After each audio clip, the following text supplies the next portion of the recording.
Salut tout le monde. Alors, encore un épisode podcast Mentalité martiale. Ce soir, je suis avec un combattant genevois de la boxe thaï, de la team Gamma, Danilo. Il va se présenter après. Toujours pareil, notre journaliste fantôme derrière l'écran, Ruben, peut-être qu'il va poser des questions aussi. Donc, si vous entendez des voix, c'est Ruben qui est là, KO Suisse, chaîne KO Suisse. Je profite aussi pour vous demander, abonnez-vous sur la chaîne, partagez, likez. Donc, ça nous aide. Donc, merci Danilo pour être là ce soir. Merci à toi. Donc, c'est un grand plaisir. Ton professeur est déjà passé aussi chez nous une fois. Donc, aujourd'hui, on va écouter ton histoire. Donc, si tu peux te présenter vite fait et pendant la discussion, les gens vont te connaître encore un peu plus. Ça marche. Déjà, merci de m'accueillir ce soir. C'est un plaisir d'être là. Alors, pour me présenter, je m'appelle Danilo Sforza. J'ai 25 ans. Comme tu l'as dit, je suis combattant de Muay Thai. Je m'entraîne au club Yamabushi, plus précisément avec la team Gamma, qui est coachée par Alexis Ambouage. Je suis dans le monde de la compétition maintenant depuis à peu près 1 an et demi.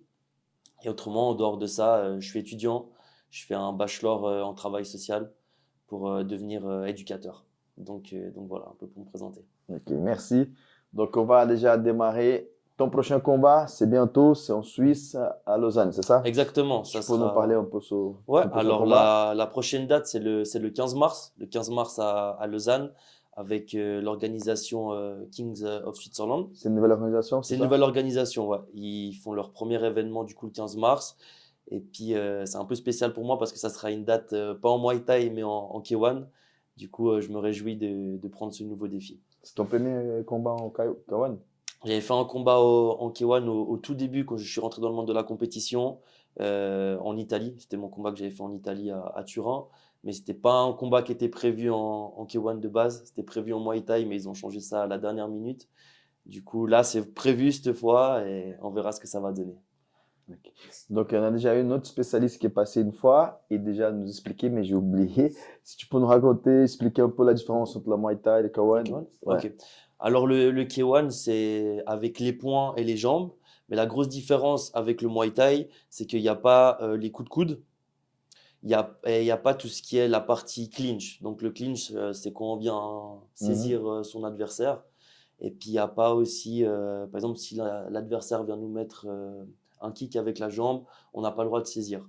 Donc, en fait, D'accord. en K1, il n'y a pas toute la partie des saisies et puis il n'y a pas le droit au coup de coude. Donc, c'est la grande différence entre le Muay Thai et le K1. Et t'as une préférence entre les deux ou c'est pareil?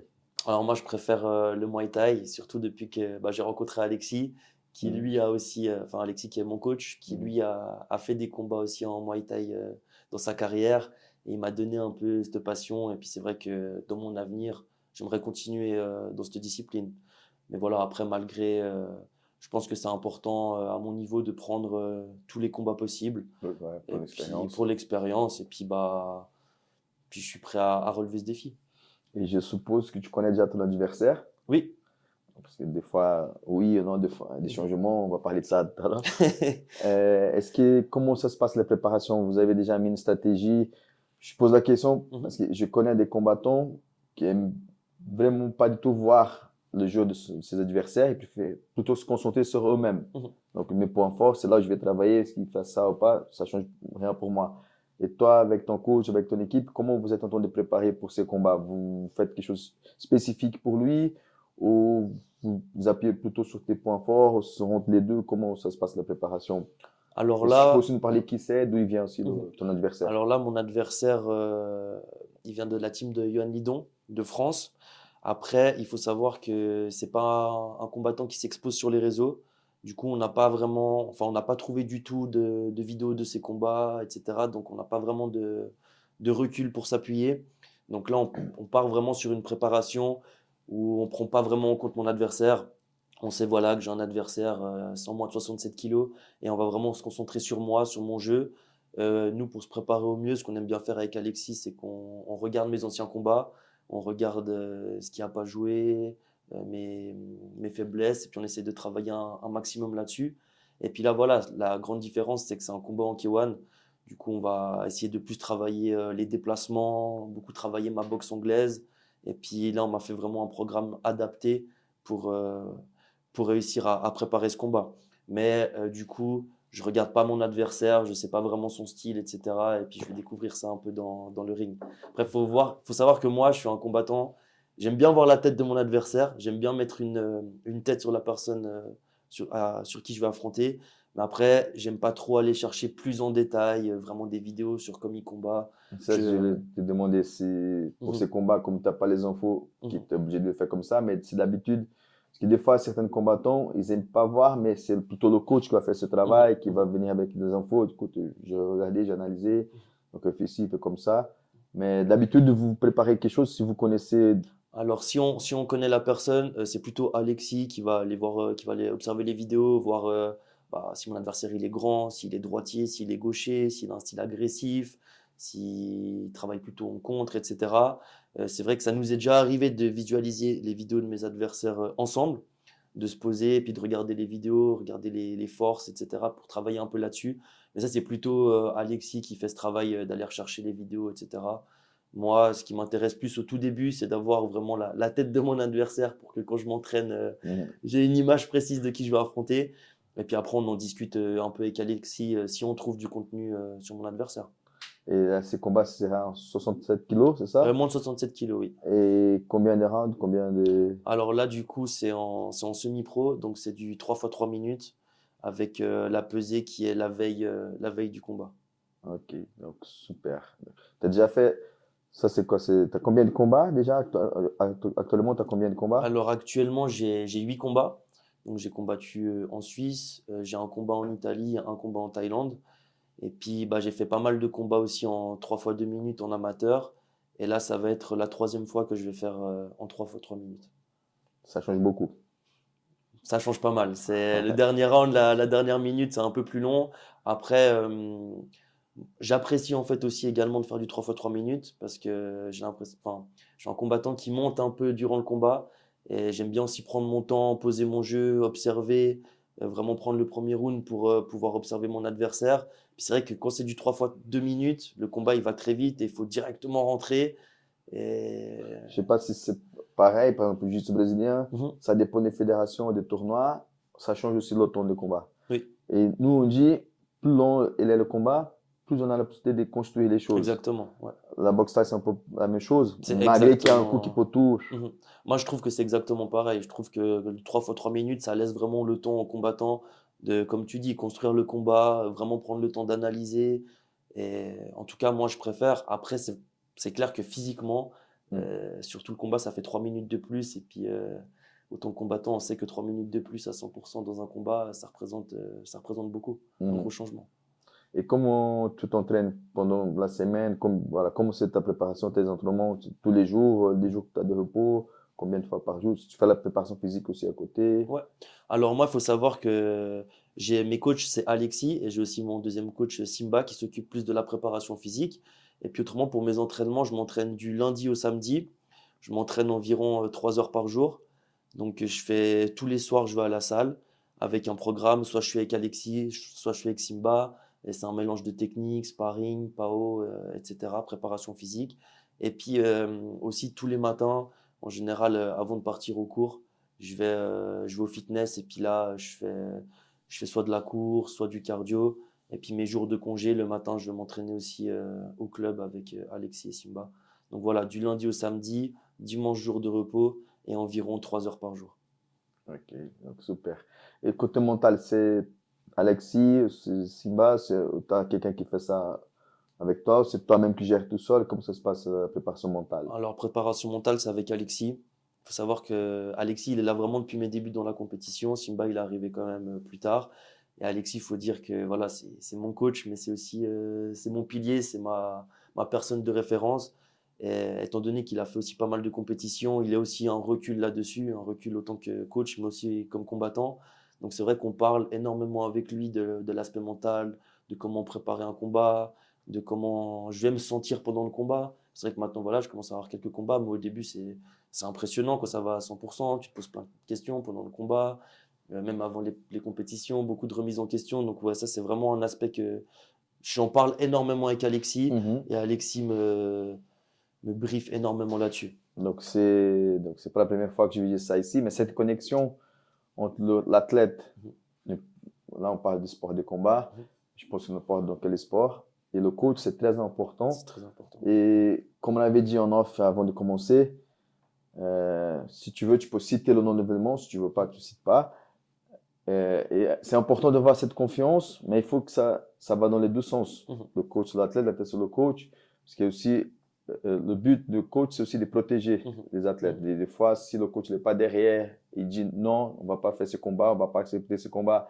Mais si l'athlète n'est pas d'accord, il dit mais je voulais quand même, ça peut, voilà, ça peut pas bien jouer. Est-ce que tu m'as dit avant, il y a un combat qui s'est mal passé au niveau de l'organisation, malheureusement.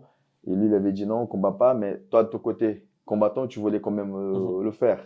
Bah, c'est vrai qu'Alexis, pour ça, il est incroyable parce que bah, c'est vrai que moi, voilà, j'ai envie de combattre, j'ai envie de prendre tous les événements. Et puis lui, c'est aussi la personne qui se met en face de moi, des fois, et qui me dit, bon, là, souffle un coup, et on va prendre les bonnes décisions, puis on va pas faire n'importe comment. Donc, comme on parlait en off avant, bah, en septembre, je devais combattre avec une organisation.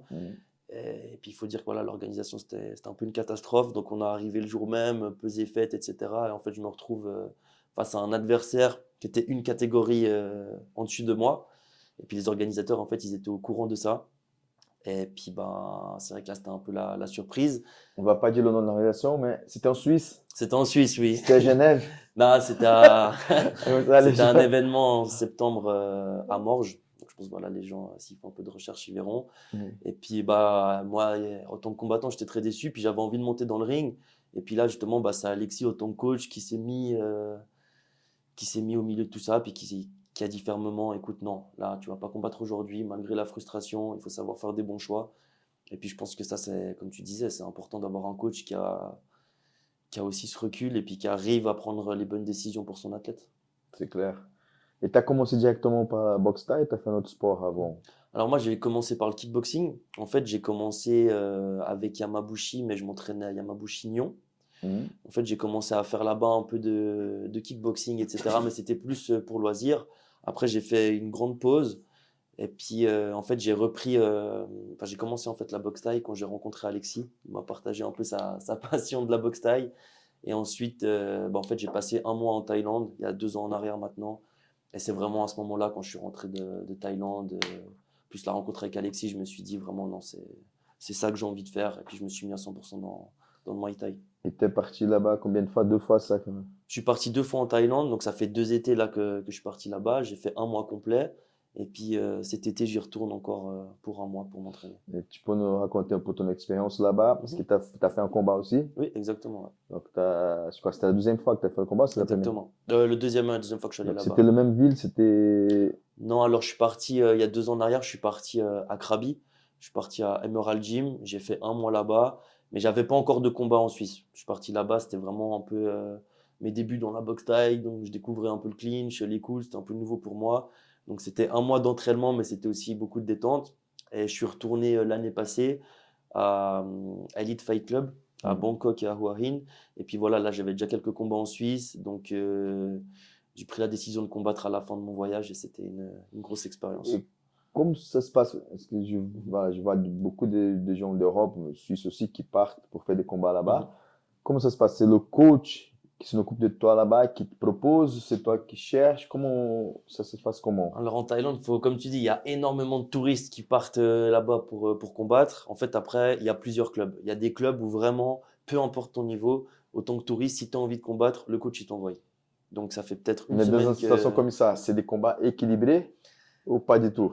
Ça dépend. Franchement, ça dépend. Des fois, ils peuvent te mettre contre un Thaï qui a plusieurs combats. Donc, Mais ça arrive aussi des fois que c'est, on va dire, entre guillemets, d'autres touristes aussi qui font oui. Par exemple, moi, j'ai affronté un touriste aussi. Donc, en fait, ça dépend les clubs. Il y a des clubs vraiment, ils t'envoient un peu au charbon, si je peux dire. Et puis, par exemple, moi, où je suis parti à Elite Fight Club, c'est pas tout le monde qui peut combattre. C'est eux, vraiment, ils t'analysent pendant 2-3 semaines. Et au bout de 2-3 semaines, s'ils trouvent que tu as un bon niveau, ils t'envoient dans un stadium. Et puis là, tu tombes quand même contre quelqu'un qui a déjà des combats, etc. Et c'était comment ce combat? C'était contre un adversaire d'où aussi? Alors, déjà, c'était un adversaire d'Allemagne. Donc, c'était un touriste qui était aussi là pendant plusieurs mois pour s'entraîner et puis pour préparer ce combat. Et du coup, en fait, on m'a annoncé un adversaire qui était un peu plus lourd que moi. Il faut savoir qu'en Thaïlande, dans les combats ils appellent ça en fait des combats de village, dans les petits stadiums, il n'y a pas vraiment de pesée. Donc en fait, les coachs ils se mettent un peu d'accord entre eux et puis ils vont te mettre contre un gars. Et il y aura souvent en général 2-3 kilos d'écart. Et la surprise, c'est que moi, quand je suis arrivé au combat, moi je pesais 70 et lui il s'est pesé à 83. 83. Ah, pas Donc il y mal ça. avait pas un petit écart, il y avait un Ah, énorme écart. Et quand je l'ai vu, ben, ça m'a impressionné. Et en fait, ben, ils m'ont clairement dit, c'est soit tu affrontes ce gars, soit tu peux pas combattre ce soir. Et moi, je partais en fait quelques jours après. Et je m'étais préparé un mois pour faire ce combat. Et du coup, bah, j'ai quand même accepté le combat. Et puis, bah, c'est ma seule défaite que j'ai sur mes 8 combats.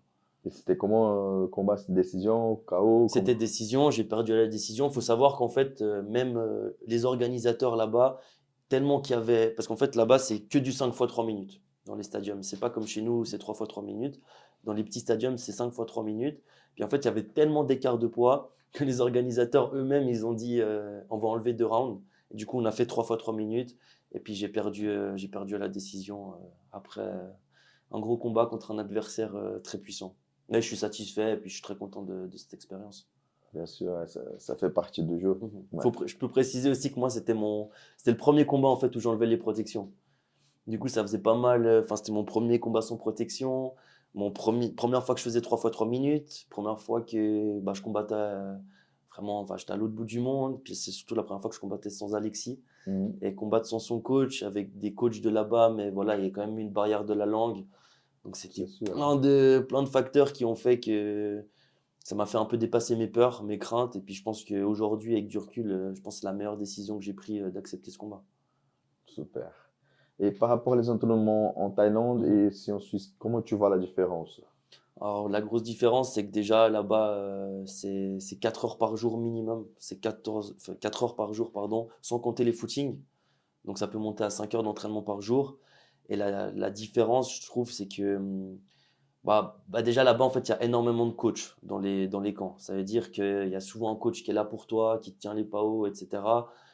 tous les jours.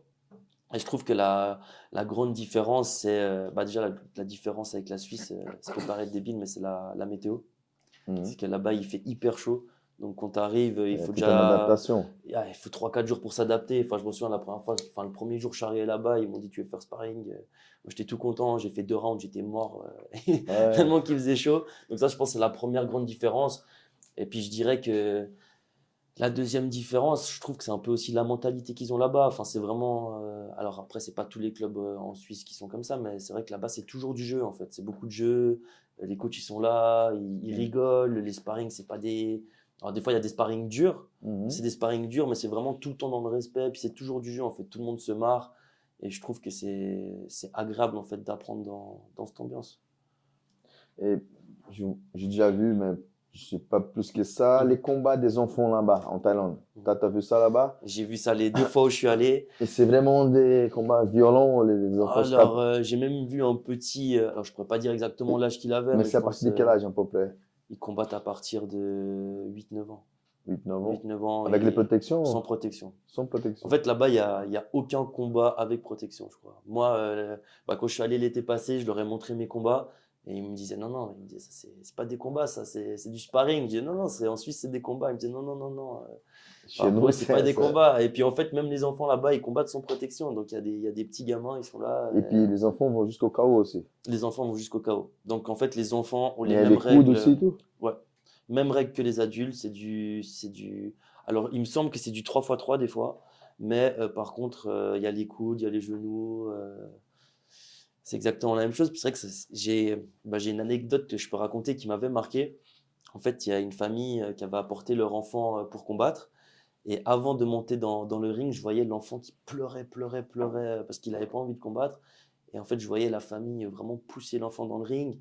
Puis le ring, enfin le. Ça peut être, désolé pour te couper, mais ça peut être un moyen on va dire, changer la vie de la famille aussi avec un enfant Exactement. que. En fait, là-bas, j'ai vraiment vu des familles qui viennent avec des fois 2-3 enfants et qui font combattre toute leur famille. Et en fait, c'est leur gagne-pain, en fait. C'est leur moyen de gagner de l'argent.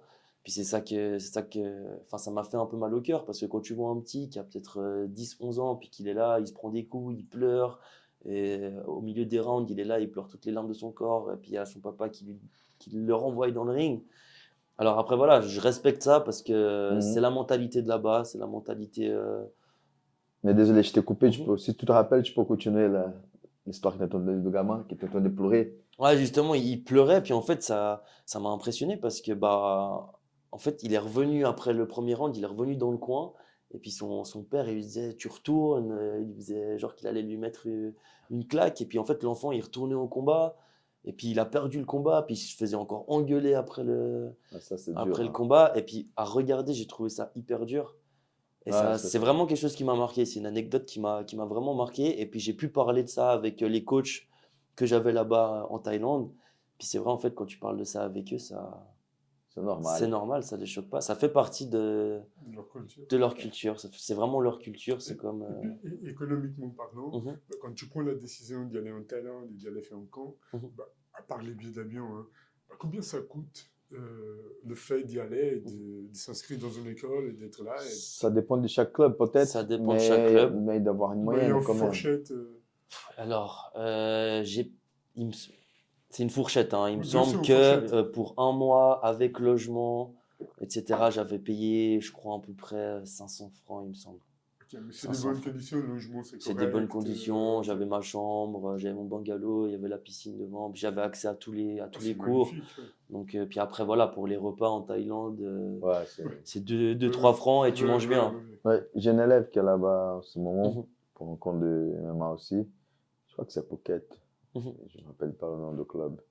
Ouais, c'est un bon plan. Les gens partent Oui. souvent, Mhm. souvent là-bas. Après, en Thaïlande, voilà, il y a plusieurs styles de camps. Il y a des camps où c'est vraiment, bah, c'est des camps que tu peux voir un peu sur les réseaux et puis qui sont Ouais. suivis par des milliers de personnes. Et puis il y a des stars, etc. Et puis tu as des camps qui sont un peu reculés Mais au le milieu. premier qui a fait vraiment plus de bruit, si je ne dis Mhm. pas une bêtise, c'était Tiger Muay Thai, non? Oui, ouais. Et chez eux, c'est toujours bien encore? Alors, chez eux, c'est hyper bien. Il y a beaucoup d'athlètes, mais ça fait moi, je suis jamais allé personnellement, mais ça fait partie des camps où il y a beaucoup de monde, il y a beaucoup de grands athlètes Ouais, qui s'entraînent pour des gros il y a beaucoup de combats. Russes qui vont là-bas pour le MMA et tout. Exactement. Et en fait, ça fait que bah, les coachs, ils seront peut-être un peu moins là pour toi. Hmm. À moins que si tu prends des cours privés, etc. Moi, c'est vrai que je suis parti dans des camps un peu plus petits.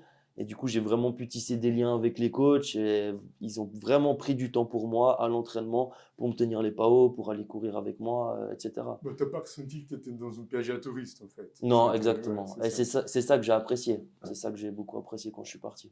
Ah, c'est Et c'est super. ça que moi, personnellement, je recherchais en partant là-bas. Bien sûr. Après, tu peux partir dans des camps où il y a beaucoup de monde et puis c'est tout aussi bien. Plus pour, peut-être plus orienté vers le loisir. Les gens qui veulent. Mhm. Parce Après, que, je pense que dans les gros camps, à mon avis, c'est bien aussi de partir si déjà as un gros niveau.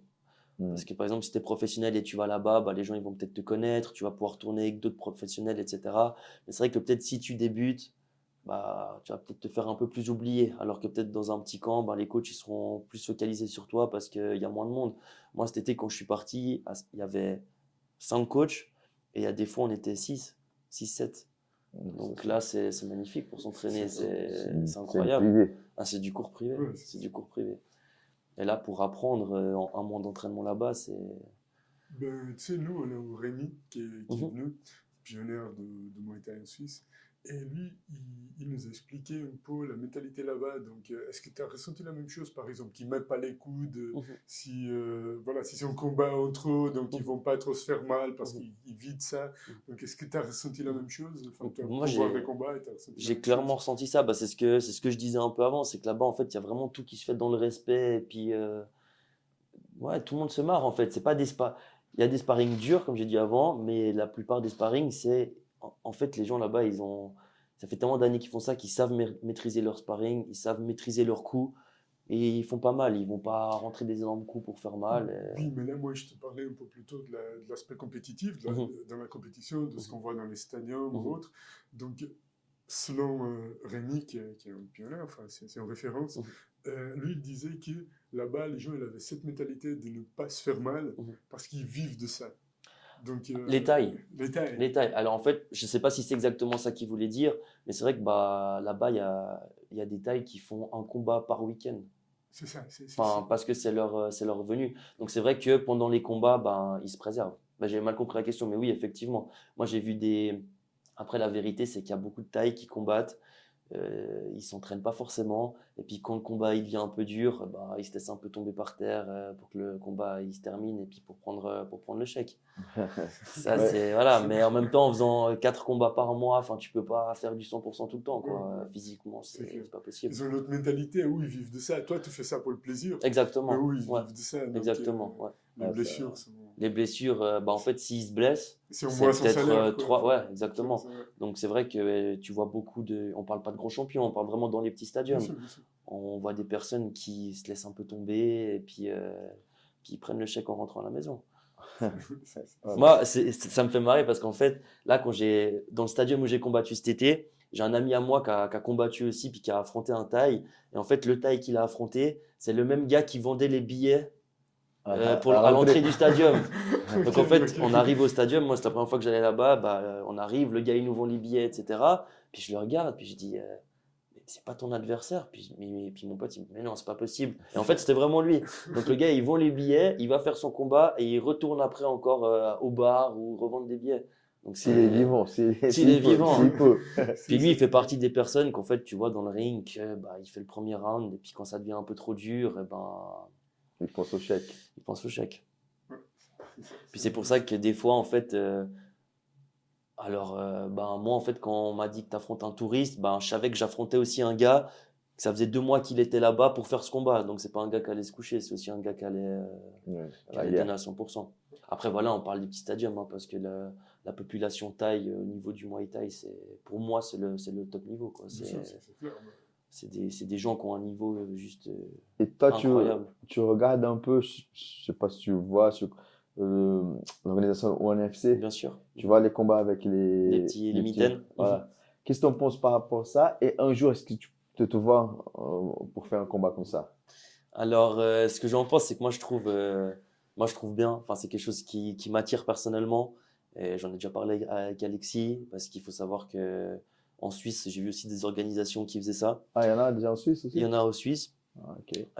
Enfin, j'ai vu passer des combats, puis je pense que si les coachs ils se mettent d'accord, il y a moyen de faire ça. Puis j'ai déjà vu des combats comme ça. Puis voilà, moi, le One, c'est quelque chose que je suis, c'est quelque chose que j'apprécie beaucoup.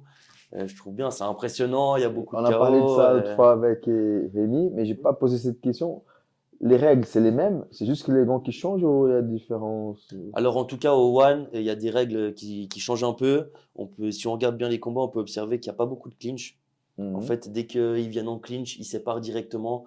Parce que le but quand même, c'est le spectacle. C'est qu'il y ait des KO. Et puis si on regarde, je sais pas si tu regardes souvent, mais quand tu regardes, il y a énormément de Ouais, KO. c'est un truc C'est impressionnant. impressionnant. Oui, Des C'est fois, impressionnant. moi, je vois les vidéos et je pense que la vitesse, elle est en point 2, elle est Ah accélérée, ouais, là. non, mais Les gars, ils c'est sont, de la folie. c'est un truc de Et malade. puis le niveau qu'il y a là-bas, c'est incroyable. C'est incroyable. Donc ouais, plus tard, pourquoi pas. Après, ça change. Je pense Ah, c'est que intéressant de savoir qu'il y a des organisations suisses qui font des Mhm. combats comme ça.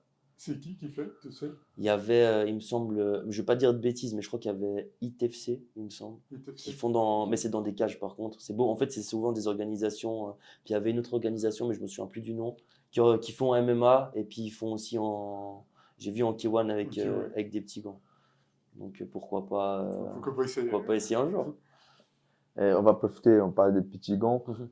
Vu qu'Alexis a une équipe de MMA aussi, donc chez vous, est-ce que des fois tu t'entraînes aussi, tu fais un peu de MMA avec les gars, ou tu les aides pour la préparation ou Alors, je les aide pour la préparation, oui. pour la FAB plutôt? On fait je fais beaucoup de sparring pied-point avec eux pour les préparer aussi, pour que eux, ils aient aussi un gars en face qui fait du pur pied-point. Parce que, comme tu sais, ça change au niveau de la garde, etc. Après, moi, voilà, je m'entraîne pas en MMA. Ça m'est arrivé de temps en temps, nous les vendredis, on fait sparring. Ça m'est arrivé, enfin, j'ai ma petite paire de mitaines. Ça m'est arrivé de temps en temps les vendredis pour rigoler un peu, de faire 2-3 sparring en MMA. Ça t'attire Mais pas non, de faire de la enfin. MMA? Alors, je pense que oui, d'un côté, ça m'attire parce que voilà, je m'entraîne avec beaucoup de gars qui font du MMA, donc il y a quand même ce côté où j'ai quand même envie aussi de découvrir. Après, voilà, c'est aussi Alexis qui revient aussi un peu sur le fait, qui me dit, fais d'abord tes trucs en pied-point, Ouais, tu et fais une ta fois que carrière un tu petit fais, peu. voilà, et après on verra. Puis c'est vrai que j'ai pas envie de tout mélanger, et puis moi je me retrouve vraiment dans le monde du pied-point, et puis pour l'instant, je pense que c'est bien comme ça. Je pense qu'il faut pas tout mélanger puis faire n'importe quoi. Il faut savoir faire les choses une par une. Et je pense que ça serait une erreur si je commence à partir dans tous les sens. Par exemple, il y a Jimmy Vienno là Mhm.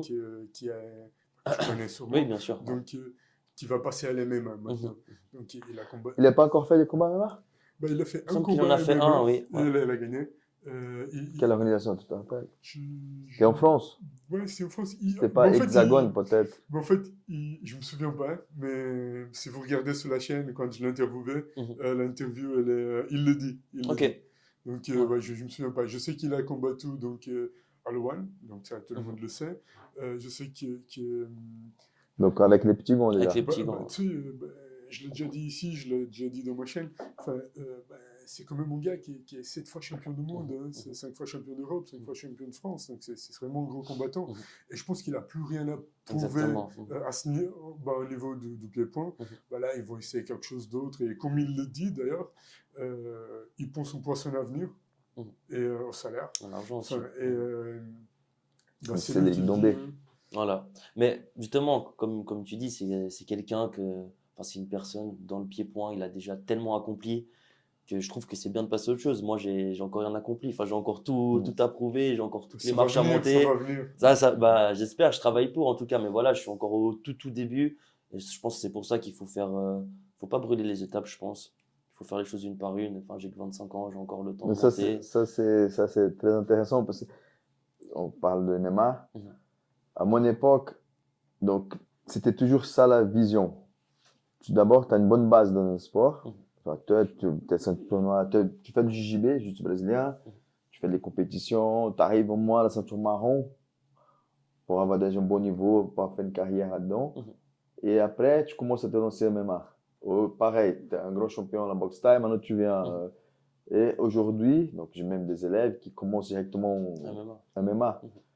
C'est faisable. Des têtes comme ça, je sais, voilà, je sais pas trop. La plupart des champions même aujourd'hui, tu vois, ils ont une base quand même Ouais, dans une discipline. dans une discipline. Mais c'est clair qu'aujourd'hui, les gens veulent commencer directement en MMA. Et même comme coach, moi, comme coach de MMA, c'est difficile de pouvoir faire développer toutes les lacunes, toutes les disciplines dans un cours. Ouais. Tu vois? Il faudrait plein de cours. Voilà, tu dois développer la lutte, la frappe, tu dois développer au sol. Et si tu as zéro base, dans aucune discipline, c'est plus difficile. Et après aussi l'intelligence. Parce que là, tu commences à grandir, tu continues à faire ta carrière en boxe taille. Et on va dire que d'ici à 4 ans, tu décides de commencer à se lancer MMA. Tu as déjà toute une expérience au niveau de la compétition, Oui, bien aussi sûr. cognitive. Donc, tu vas apprendre beaucoup plus vite qu'un débutant qui va se lancer directement en MMA. Ça compte. Mais c'est vrai qu'aujourd'hui, la nouvelle génération, ils veulent démarrer directement en MMA. Bah, je vois aussi, nous, on voit à Gamma le nombre de personnes qui a rejoint le cours MMA, c'est de la folie, quoi. Il y a des dizaines de jeunes qui sont là et qui commencent directement par le MMA et qui ont zéro base. Après, est-ce que c'est bon ou pas, ça, je sais pas, mais... Ouais, je ne dis pas que c'est mauvais, mais c'est notre époque, on va dire comme ça. Exactement. Ouais. C'était différent. Au début de l'UFC, je me rappelle, le premier Brésilien qui avait combattu, qui n'était pas ceinture noire, c'était un ceinture marron, donc c'était presque un ceinture noire, parce qu'il y a eu un souci à la dernière minute, ils n'avaient personne pour remplacer. Et tout le monde a critiqué, il est fou, il n'est même pas ceinture noire, comment il va faire un combat de MMA et tout ça. Il a gagné son combat, quand même. Et c'est depuis là que les gens commencent à dire, peut-être un ceinture violet aussi pour le faire, tout ça. Mais au début, c'était presque comme une règle. Si tu n'es pas ceinture noire du JB, au Brésil à l'époque, tu ne parles même pas de MMA avec moi. Tu es un gamin. Tu ne peux même pas parler de ça, tu ne sais pas de quoi tu parles. Tu vois. Va faire du JB. Va faire des compétitions, va prendre la ceinture noire. Obligé de passer par là. C'était une obligation, on va dire comme ça. Mais c'est vrai qu'aujourd'hui, ça a beaucoup changé. C'est vrai. Et puis, on a parlé de l'UFC. Est-ce qu'il y a une organisation que tu aimes bien regarder et que tu préfères au niveau de pied-point? Moi, je regarde beaucoup Luan, moi. Je regarde. Enfin, c'est vraiment. Enfin, en ce moment, moi, je trouve que. Donc, comme c'est pas une spécialité, on peut dire que Luan, il a dépassé un peu le Glory ou pas? Glory, c'est toujours le numéro 1. Alors, bon, déjà, la Au différence, c'est niveau de la que. frappe. Je sais que c'est pas les mêmes règles, tout ça, mais au niveau frappe, pied-point, comment ça se passe? Moi, je dirais que oui. Après, c'est personnel. Enfin, c'est personnel. C'est surtout. Enfin, je pense. One, maintenant, il y a un gros niveau. En tout cas, après, voilà, ce qui est différent, c'est qu'au Glory, il y a que le. C'est vraiment. C'est kickboxing qui est One, quoi. Et puis, le One, il y a boxe Thai, il y a aussi kickboxing. Mais je trouve qu'en tout cas, pour parler du Muay Thai, au One, je trouve que le niveau, il Et est tu as une très, idée de très quel élevé. pays plus maintenant aux combattants? C'est le One au Glory? Tu as une idée ou tu sais pas du tout? Au niveau des pays et des combats. Des primes pour les combattants. Alors, je sais qu'en tout cas, au One, ils mettent pas mal, je pense qu'ils mettent beaucoup plus de primes au One qu'au Glory. Mais il y a aussi plus de primes parce qu'il y a beaucoup plus de KO. Hmm. Et on revient un peu à ce truc des Ouais, mitaines. Ça fait du toujours, show, il y a des même pour KO. parce qu'eux, ils font des combats de grappling aussi, au One. Exactement, ouais, ouais. Ils font souvent des soirées MMA, grappling, Ping, ils font un peu pieds-points. tout. Et il y a toujours des bonus, ouais. Mhm. Même pour le grappling, ceux qui arrivent à faire la meilleure finalisation, de soumission. Je pense que c'est pour ça qu'attire aussi, ça attire aussi les compétiteurs. Enfin, moi, l'autre jour encore, je regardais l'événement du One. Tous les 2 combats, il y a une prime qui tombe parce que soit il y a un KO, soit il y a. C'est dommage qu'ils sont vraiment basés en Asie. Ils n'ont jamais fait un événement, Non, je alors je pense. sais pas s'ils vont un peu se déplacer. Je On sais pas trop dirait comment pas, ça je se passe. pense Mais en pas. tout cas, je pense que pour l'instant, ça fonctionne bien là-bas. Et puis voilà. Puis c'est vrai qu'ils ont aussi une grosse communauté qui vient de là-bas. Ils ont énormément de combattants qui viennent de là-bas aussi. Donc voilà, en tout cas, moi, ouais, c'est une organisation que j'adore regarder. Après, il y a des gros combattants au Glory, des grands combattants au One, des grands combattants d'autres organisations aussi.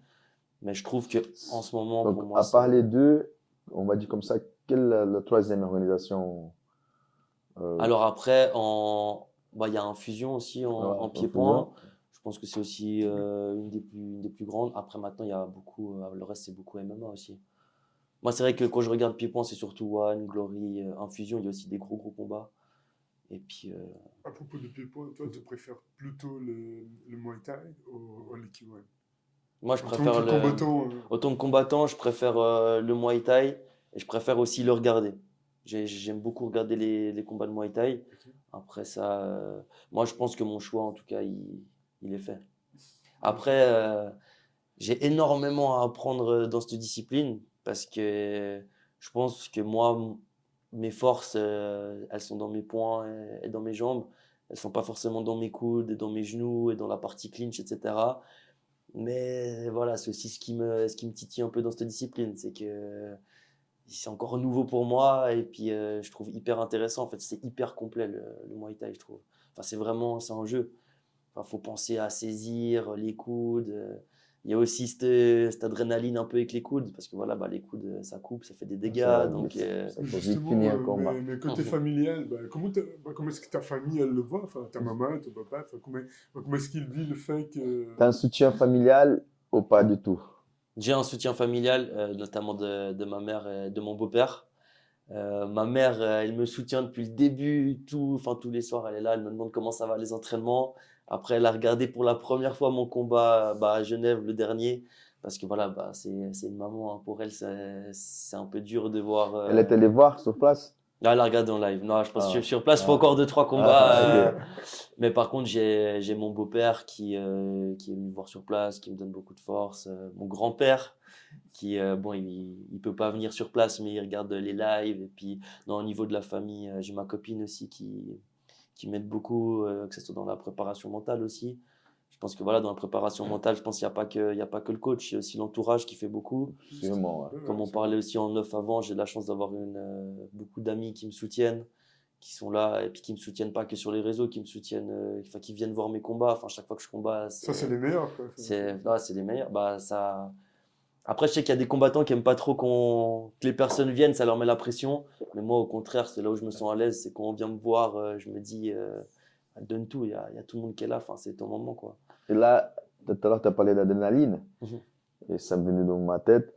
Quand tu es au démarché pour monter sur le ring, qu'est-ce qui se passe dans ta tête à ce Alors, moment-là? moi, dans ma tête, à ce moment-là, en général, déjà l'adrénaline, je pense, pour tous les combattants, c'est le moment où elle est au max. Et moi, dans ma tête, en général, je pense. Enfin, je me demande tout le temps, en fait. La question que je me pose, c'est pourquoi tu es là? Hmm. Pourquoi, en fait, tu es en train de marcher vers ce ring? Mais en fait, ça peut paraître débile parce que, voilà, moi, je sais, en fait, pourquoi j'ai commencé les sports de combat. Je sais aussi un peu toute cette rage qu'il y a derrière, etc. Et en fait, je repense à tout ça, je repense à tous les entraînements, tous les sacrifices que j'ai faits, que ce soit au niveau de la nourriture, des entraînements. Et en fait, c'est ça qui me donne cette adrénaline, en fait, et puis qui me permet, je pense, Hmm. de faire des beaux combats Moi, après. je dis à mes combattants de MMA, même des jiu-jitsu brésiliens, il faut que le combattant, à ce moment-là, il y a l'adrénaline, Mhm, il y a la pression aussi, mhm. Tout ça que tu as dit, tout ça vient dans la tête, mais il faut aussi avoir la joie. Bien Que sûr, tu bien sois sûr. content.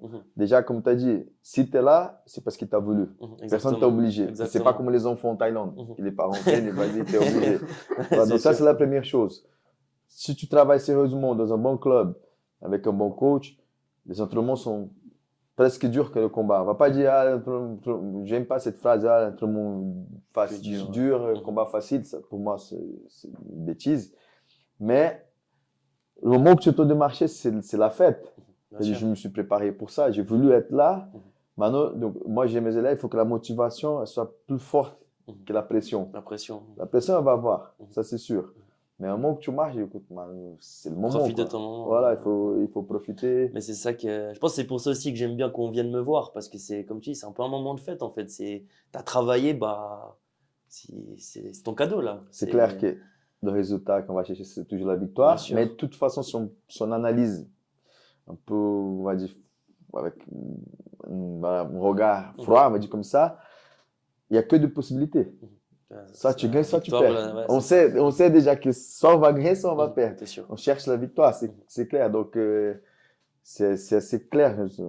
C'est logique, on va dire comme ça. Mais ces jeux-là, je pense que c'est ça que les combattants, des fois, peut-être que les gens ne comprennent pas. Ils sont fous. Il va monter son ring, il va rentrer dans la cage, il ne sait même pas comment il va sortir de là. Mais c'est cette adrénaline, c'est cette motivation-là qui fait ça. Ah, c'est une sensation, je pense que.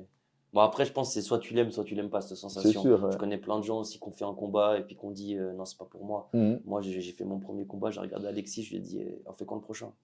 Enfin, j'adore en fait ce moment où, bah, comme tu dis, tu montes vers le ring, même pendant le combat en fait. Et ce que je remarque aussi, c'est que plus je combats, plus je prends du plaisir pendant le combat.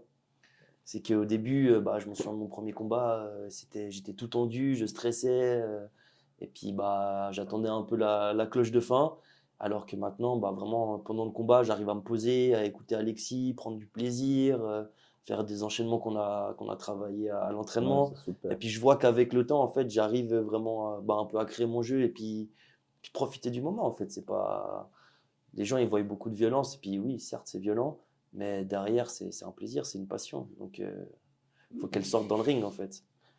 Moi, je vais te contredire. Je ne trouve pas que c'est violent parce que c'est encadré.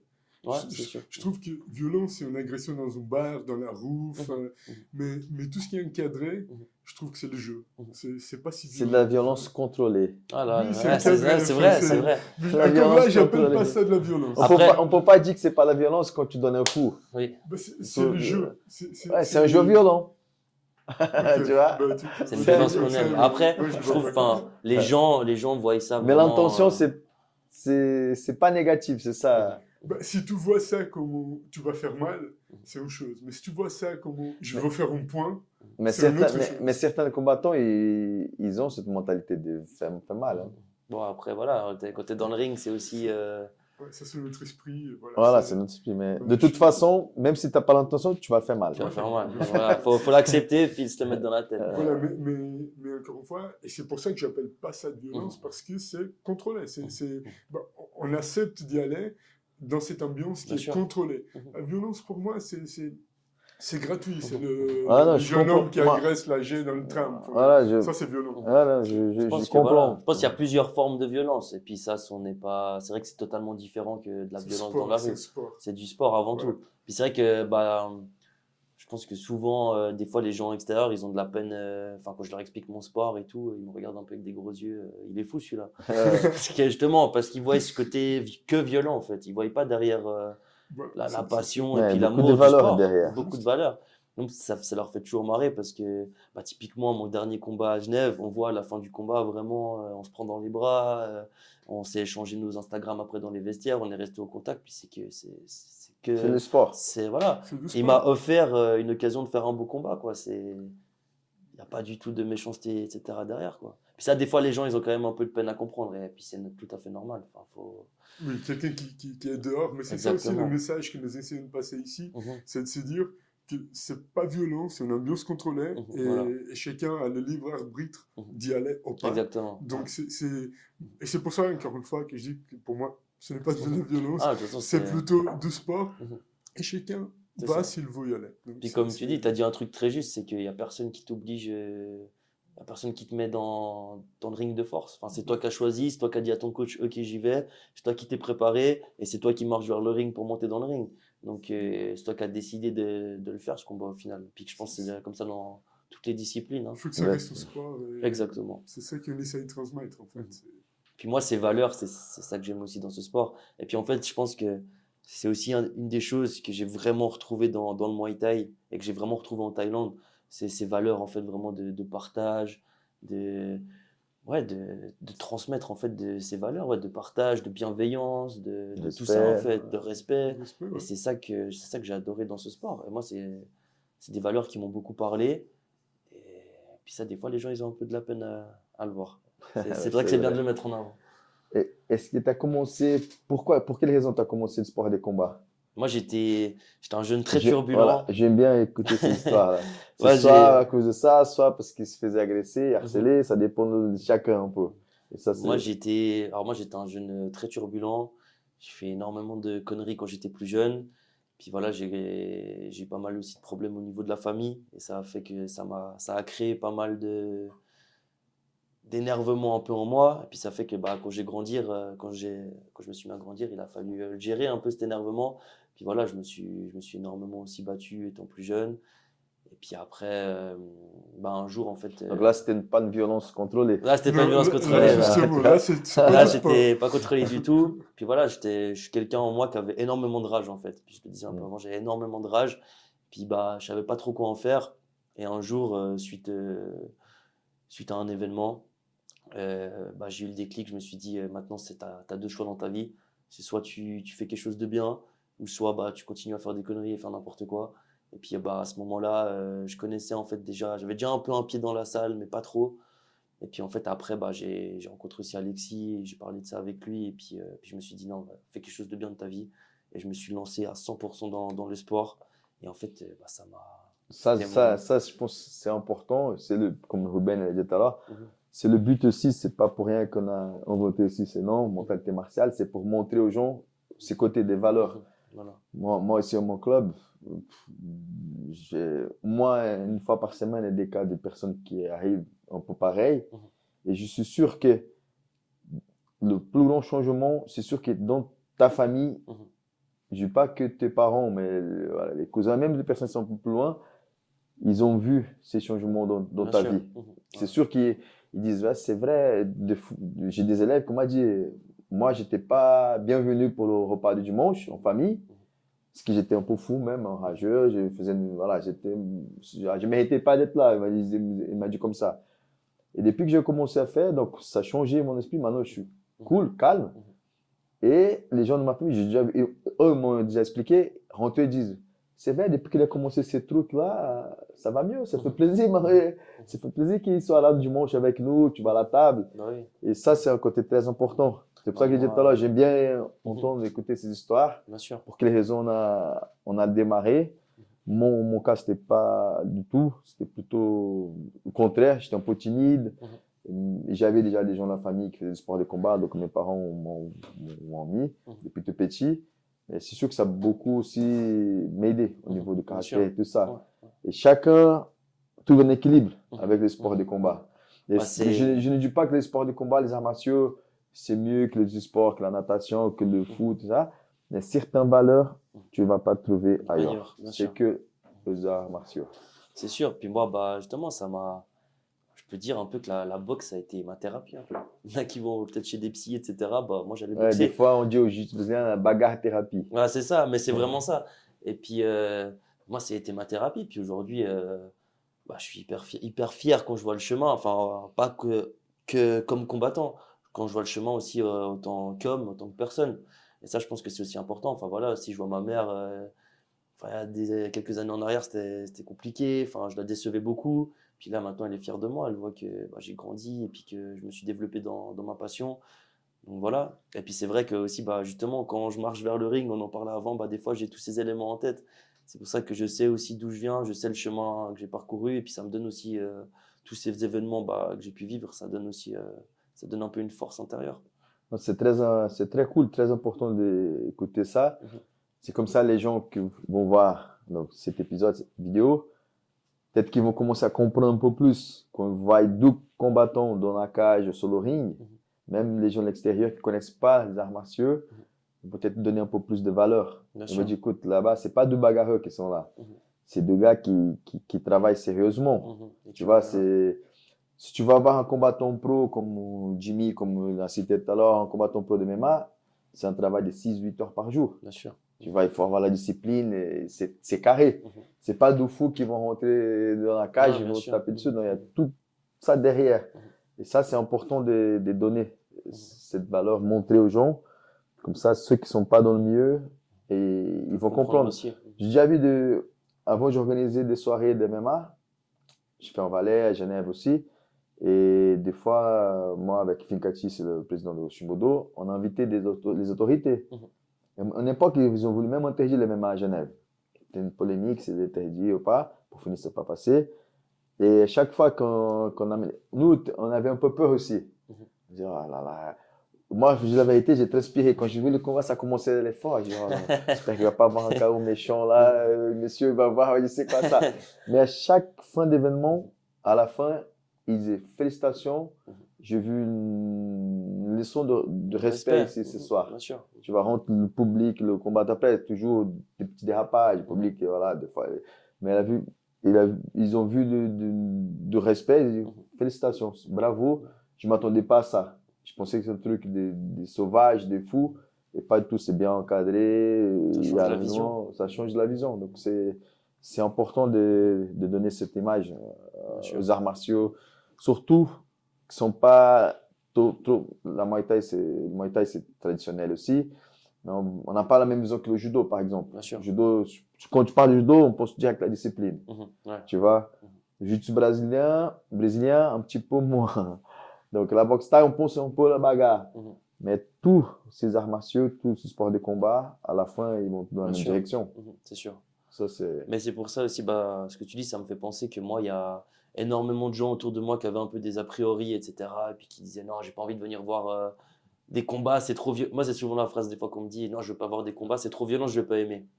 Et des fois, je dis à la personne, viens voir mes combats, viens voir l'ambiance qu'il y a et puis les valeurs, etc. Puis il n'y a pas une personne qui est venue voir mes combats, enfin pas que mon combat, je dis un événement de boxe, et puis qui s'est dit, ah non, c'est que de la bagarre, c'est nul. Parce qu'en fait, je pense que quand tu te rends compte, comme tu dis, vraiment de venir sur les lieux, voir le respect qu'il y a entre les combattants, etc., bah, ça change forcément un peu ton avis que tu as du sport aussi, enfin de ce sport. Surtout dans la société qu'on vit aujourd'hui, comme Ruben a dit tout à l'heure. Donc la violence, donc, pour lui, c'est un peu la violence gratuite. Mais si tu vas dans une boîte de nuit aujourd'hui, les gens sont bourrés. Là, tu vas voir la violence, tu vois. Et puis, même des fois, surtout la jeunesse aujourd'hui, les bagarres des quartiers, tout ça. Et c'est ça le problème. Des fois, les gens associent un peu au fait une comparaison. Et c'est pas du tout la même chose. C'est plutôt le contraire. Exactement. Je n'ai pas connu jusqu'à présent un combattant, un vrai combattant, qui fait des bagarres de roues, voilà, non. C'est un vrai combattant, il va même éviter, tu vois. C'est pas un racaille, hein. C'est un athlète, c'est un combattant. Et puis, il sait aussi que s'il tape, il va faire mal. Donc, du coup, il va s'éloigner de la situation. Je pense qu'aujourd'hui, c'est comme ça, quoi. Enfin, les bons. Aussi, autant que combattant, après, bah, je pense que voilà, t'as plus rien à prouver. Surtout, en fait, je sais pas, dans une embrouille au McDonald's. Tu vois, exactement. Ouais, mais tu prouves tellement à toi-même tous les jours dans le ring. T'as plus rien à prouver dehors. Enfin, tu sais ce que tu vaux, t'es sûr de toi. Et puis voilà, je pense que. Alors, si un gars qui s'entraîne et qui va au charbon dans la roue, dans un train, dans un bus pour une bêtise quelconque, c'est pas un bon combattant. C'est juste quelqu'un qui s'entraîne. Tu vois, c'est ça la différence pour moi entre les bons combattants et des gens qui font du sport.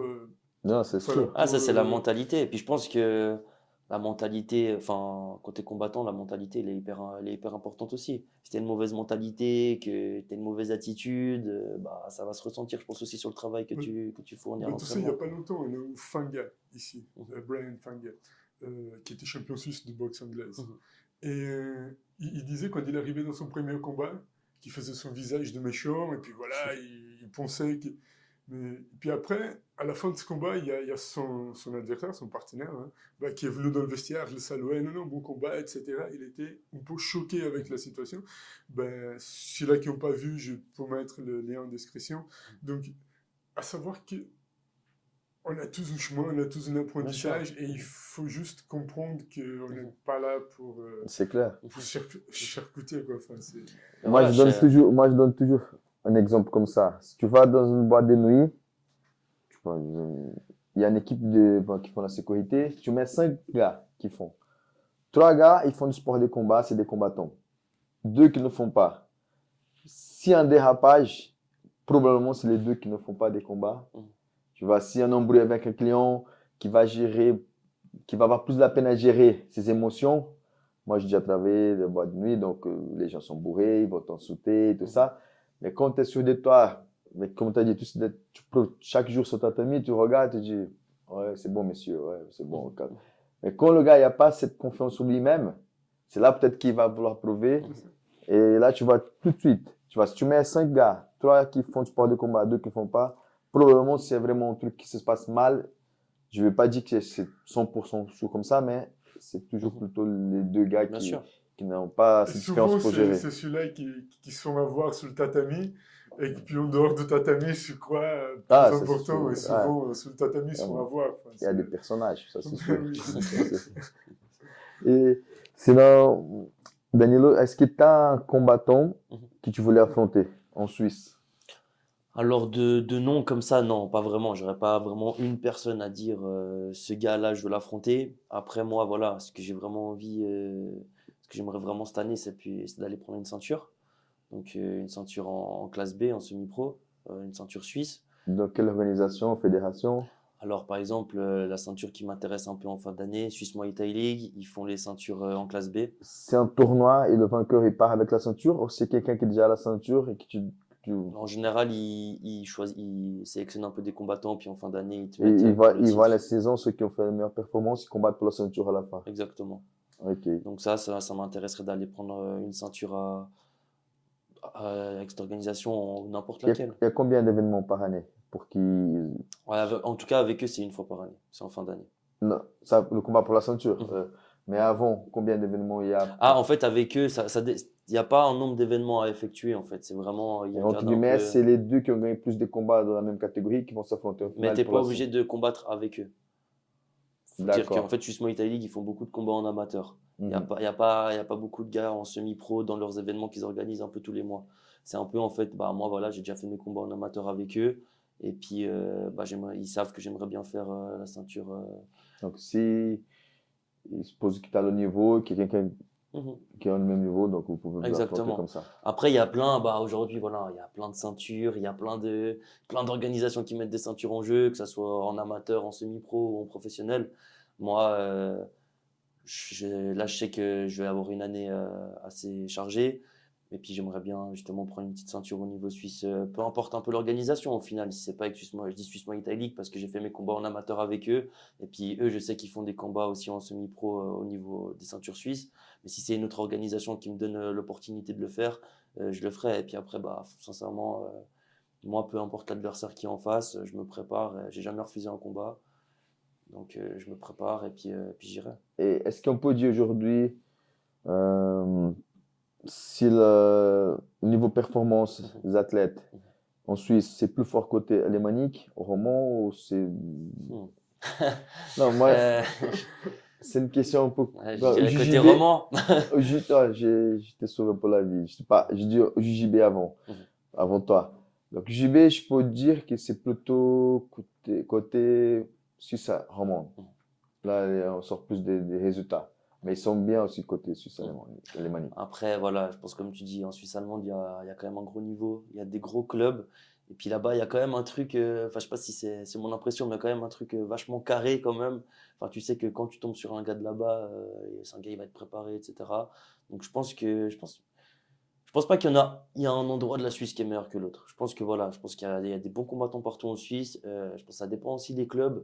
On a des très gros clubs. Bah, par exemple, ici à Genève, on a des gros clubs. Il y a des gros clubs Par exemple, à Zurich, par exemple, au niveau du Muay Thai, il y a le Dado Gym, c'est un énorme club. Donc je pense voilà, il y a des bons clubs partout, des bons combattants partout. Je pense pas qu'il y a vraiment une meilleure région que l'autre.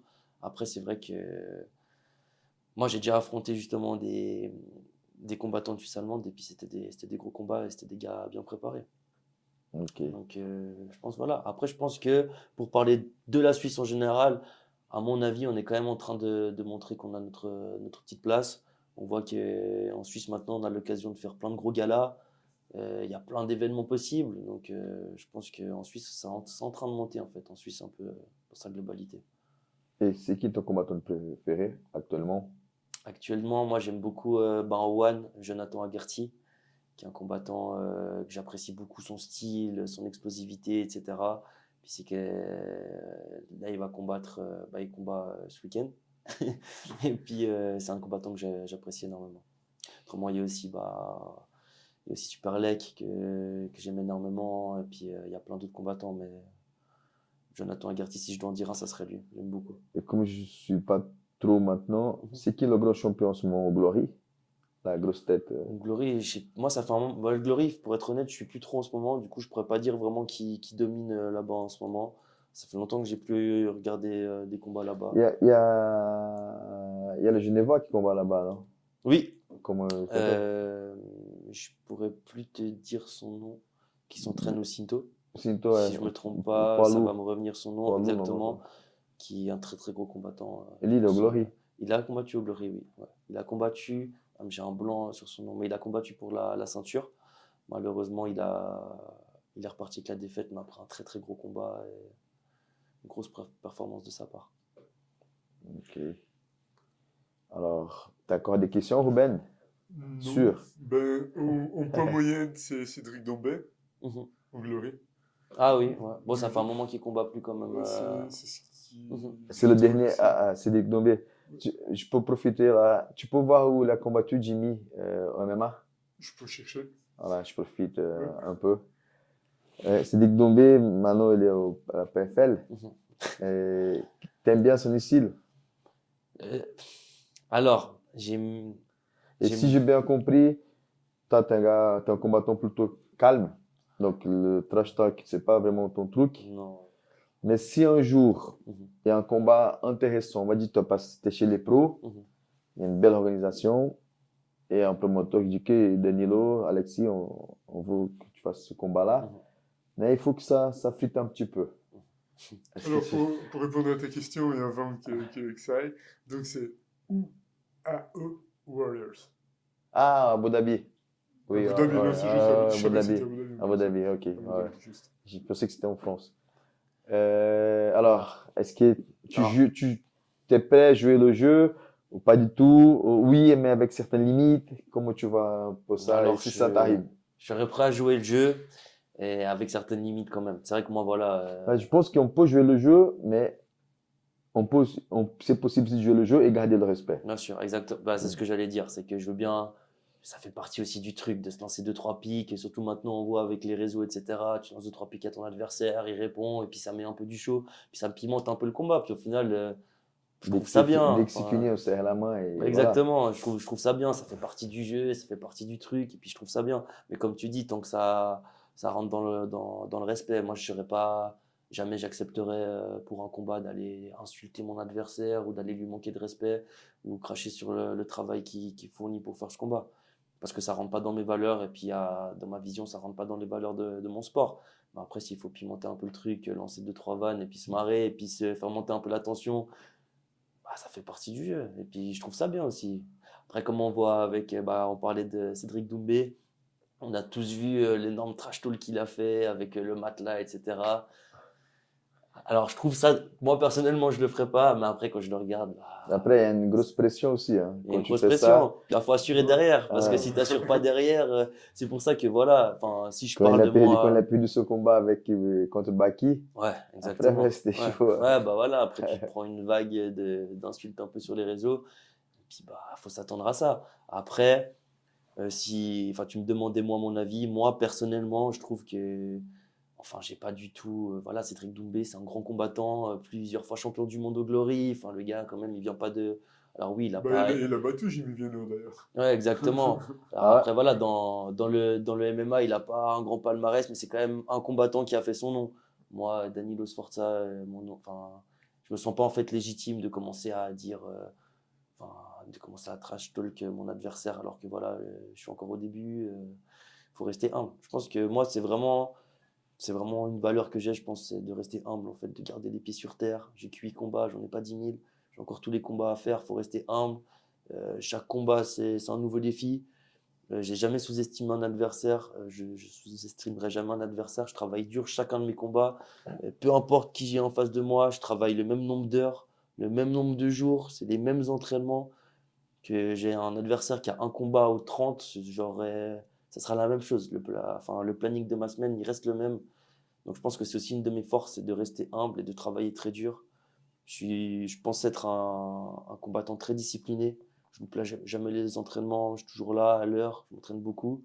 Je pense que voilà, enfin. Et tu fais un trajet, hein, parce que si j'ai bien compris, Mhm. toi, tu habites à Morges. À Roll, À Roll, pardon. exactement. Donc, J'habite, et tu viens tous les je jours, viens je tous les pense. jours en voiture. Bah après, je suis en voiture, du coup voilà, ça facilite quand même les trajets. Mais oui, je viens tous les Non, jours. Et mais puis, ça. Donc, moi, je suis brésilien, donc mhm, chez nous, pour aller s'entraîner, moi, j'ai jamais m'entraîné à côté de chez moi, c'était mhm, toujours loin. mhm, Et en Suisse, malheureusement, on n'a pas cette habitude. c'est vrai. Donc, quand je vois un combattant comme toi, j'ai aussi Saïd qui vient de Bellegarde, toujours, presque tous les jours, le Chimbudo. Comme toi, tu viens de Rôle à Genève tous les jours. Mhm. C'est chapeau, hein.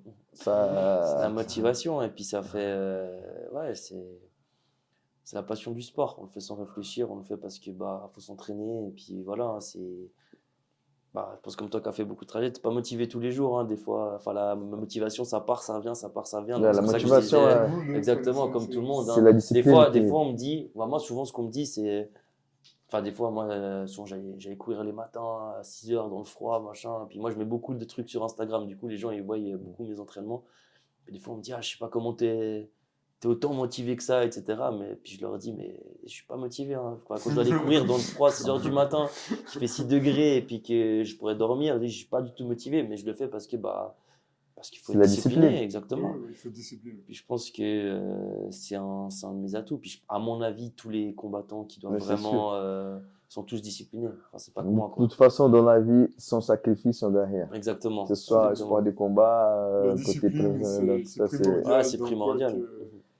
Et t'es encore jeune, t'es encore loin de ça, mais est-ce que dans l'avenir, tu te vois comme un coach aussi, comme professeur, ou tu penses pas tout Mhm, dès que tu as fini ta carrière? mhm, Au moins, ça peut changer aussi.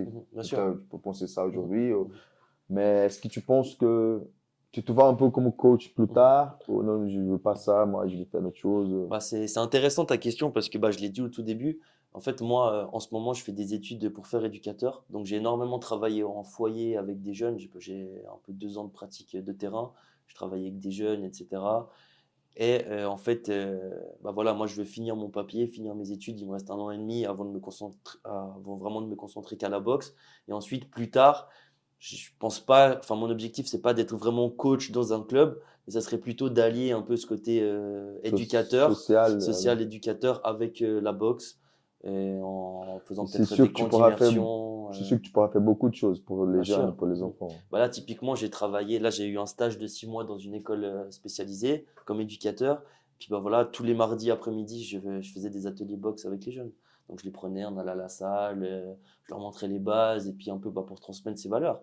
Et puis je pense que plus tard, une fois que ma carrière sera terminée, j'aimerais me diriger un peu là-dedans. Vraiment ce côté éducation et boxe.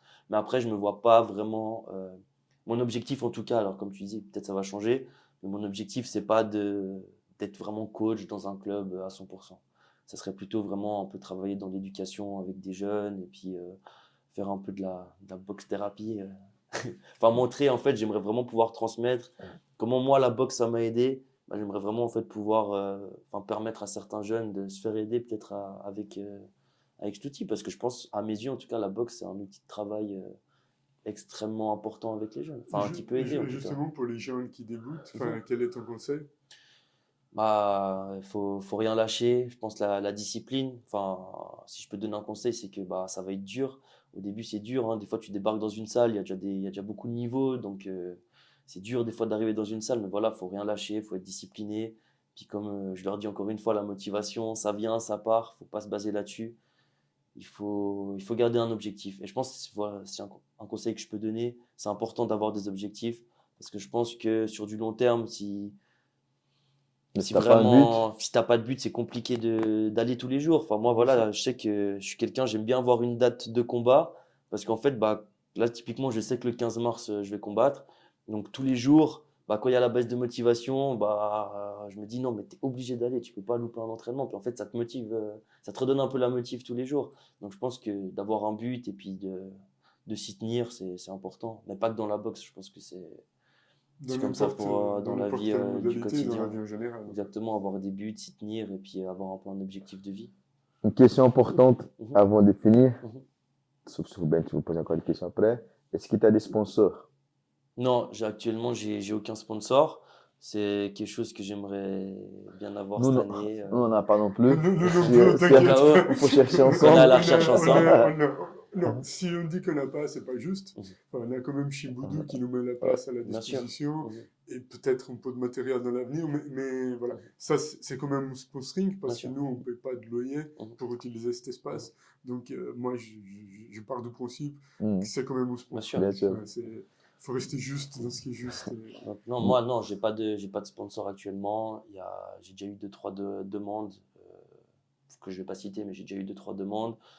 Et voilà, c'est quelque chose qui va se mettre en place. J'aimerais bien, voilà, bah, Mais quand tu dis que tu as deux, trois demandes, c'est des gens qui t'ont demandé à toi ou c'est toi qui as demandé à c'est des gens quelqu'un? qui m'ont demandé à moi, mais c'est des connaissances qui ont soit des entreprises ou etc. Ok. Et puis qui m'ont demandé. Après, voilà, c'est quelque chose que je pense qu'il faut faire quand même avec sérieux. Et de toute manière, c'est quelque chose qui sera discuté avec Alexis, mais c'est quelque chose que j'aimerais bien mettre en place cette année. Donc, s'il y a des demandes, il ne faut pas hésiter à me contacter. Ça serait... C'est vrai que voilà, comme je l'ai dit, enfin, je suis combattant, mais je suis aussi étudiant à côté. Du coup, en fait, bah, j'ai pas vraiment. C'est dur quand même. J'ai pas de revenus. Je fais tous les trajets. Du Ouais. coup, bah, Et tu c'est viens des toujours en coûts. voiture ou en train? Je vais en voiture en général. Ah, Autrement, j'ai pas le temps de faire ouais. parce que j'ai les cours à Lausanne. Donc, c'est dire, je fais Roll, Lausanne, Ah, Lausanne, faut Roll, déjà un bon budget Genève, pour machin. l'essence et tout Il y a le ça. budget essence. Être combattant, c'est aussi des régimes. Oui. Donc, quand tu fais des régimes, enfin, manger équilibré, etc., c'est quand même un coût. Il y a encore enfin, tout ce qui va dans le quotidien, quoi. Et Matériel, puis le tout. matériel, les Matériel, gants, ouais, les bien sûr. trucs, enfin, Puis les voyages, les camps, les enfin, voyages, voilà, etc. Enfin, tous ces trucs, ça demande quand même, enfin, c'est quand même un coût. Bah, à l'heure actuelle, je suppose que c'est ta famille qui t'aide un peu, qui Exactement, te ouais. supporte, C'est ma famille qui c'est m'accompagne c'est et très bien. avec de l'argent aussi que j'avais mis un peu de côté. J'ai quand même travaillé pas mal d'années, j'avais mis un peu d'argent de côté.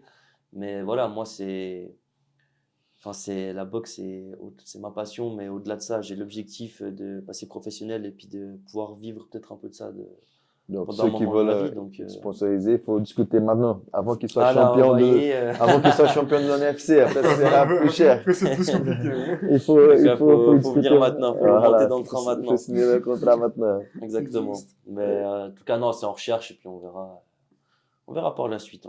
On prend les choses une par une.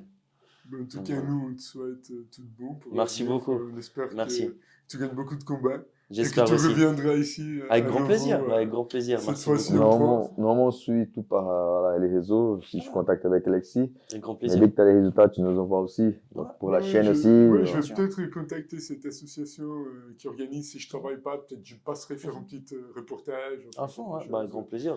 Même je vais- si vous voulez venir le jour du combat, etc., si vous leur demandez, si vous voulez venir me Je suis sûr suivre, qu'ils sont assez cool, qu'ils sont assez ouverts. ils ont l'air très sympas. Moi, je les connais pas En plus, c'est leur premier personnellement. événement qui a besoin Mhm. aussi de visibilité. Exactement, Et nous, on sert à ça Mhm. aussi, donc pourquoi pas. Bah, je vais peut-être les écrire au mot. Et si je suis libre, parce qu'encore une fois, ni moi ni Anderson, ben, on fait ça notre métier. Ouais, c'est Tout du au loisir. contraire, Bien c'est sûr. vraiment pour le plaisir. Mhm. Donc, ouais, si je suis disponible, je viendrai avec plaisir. Ouais. Avec grand Bon, plaisir. c'est- Avec grand plaisir. En tout cas, je pense que ça va être ça annonce d'être un gros événement, en tout cas. Ça a l'air vraiment, ça va être sympa. Ok. Donc, merci à tous. Merci Danilo. Merci à toi Merci, pour c'était l'invitation, c'était un vraiment plaisir. sympa, cool. J'espère que pour les gens qui vont voir la vidéo aussi. N'oubliez pas, abonnez-vous, chaîne KO Suisse, Ruben, pour nous aider, pour donner plus de visibilité aussi, pour le sport des combats, de façon générale, en Suisse, pas que Genève. Merci tout le monde. Oussa. Merci. Merci Merci. beaucoup. Merci beaucoup d'être Merci. venu. Ouais, ça fait grand plaisir. plaisir. C'était un plaisir. On fait juste une petite photo pour la vignette Ouais, après, ça marche. si ça te dérange pas.